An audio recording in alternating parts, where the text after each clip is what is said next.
अखिलकोट माझा ब्रह्मांड चालक माझ्या संतांच्या दारी येऊन थांबतो, त्याचं कारण आहे हरिमुखे.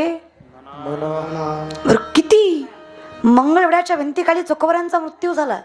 साक्षात पांडुरंग परमात्मा रडतायत. नामदेवरांना सांगतात, नामा माझा चोखा गेला, कमीत कमी हाडं तरी घेऊन ये. नामदेवराय म्हणले, देवा हजारो माणसं मेली भिंतीखाली, मी चोखोबरांची हाडं कशी ओळखायची? देव सांगतायत, नामा प्रत्येक हाड कानाला लाव, ज्या हाडात ना विठ्ठल विठ्ठल असा जयघोष येईल ना, नामा ते हाड माझ्या चोख्याचं असेल, याला हरिनाम म्हणायचं.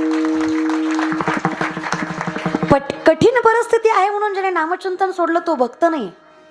बघा, सोयी सुविधा बघून केला जातो तो परमार्थ नाही, सोयी सुविधा नसताना केला जातो तो परमार्थ आहे. लक्षात घ्या. देवाच्या दारात क्षणभर थांबायचं स्थैर्य त्यालाच मिळालं ज्याने संताची संगती केली, ज्याने इतकं नामचिंतन केलं, ज्याने संतांचं इतकं वचन पाळलं की त्यांना मुक्ती साधायची गरज पडली नाही पडली. 16.5 वर्षाच्या कान्होपात्रा वेश्येची पोरगी आहे, जिला तिचा बाप माहित नाही. कीर्तन नामदेवरायांचं, नामदेवरायांच्या कीर्तनात ज्ञानोबाराय टाळ घेऊन उभा आहेत. कीर्तन ऐकायला कान्होपात्राचं नाही, काय कीर्तन असेल ना. आणि कीर्तनात दंग होणारा माझा पांडुरंग. नामदेव कीर्तन करी पुढे देव नाचे पांडुरंग, जणी म्हणे ज्ञानदेवा बोलावंग, जणी म्हणे ज्ञानदेवा बोलावंग. नामदेव कीर्तन करी पुढे देव नाचे पांडुरंग, नामदेव कीर्तन करी पुढे देव नाचे पांडुरंग.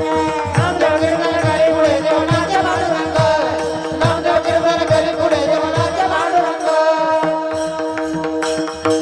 काय कीर्तन महाराज. पण कान्होपात्राला शेजार पाजारची माणसं म्हणतात, लाज वाटते का ग तुला, नाचणारीची जात तू कीर्तन ऐकाय बसली होय ग.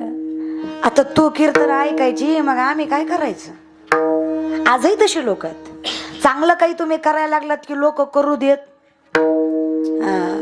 तुम्ही एवढा जरी सुंदर सप्ताह केला तरी अख्खं गाव काय चांगलं म्हणत नसते बरं का. कमिटीवाले 2-4 तरी खौट बोलणारच. ते म्हणणार, हा त्याचं काय असतंय, गावातच खायचं आणि गावालाच द्यायचं. लोक येते.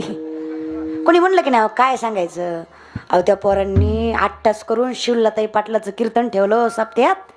ते म्हणणार, हा त्यांनी ठेवलंय पण ती येईल का, म्हणजे येऊस तर पोटात गोळा. काही खरंच आहे का? अरे मरण ना तो आणणार आणि फोन करणार बरं का.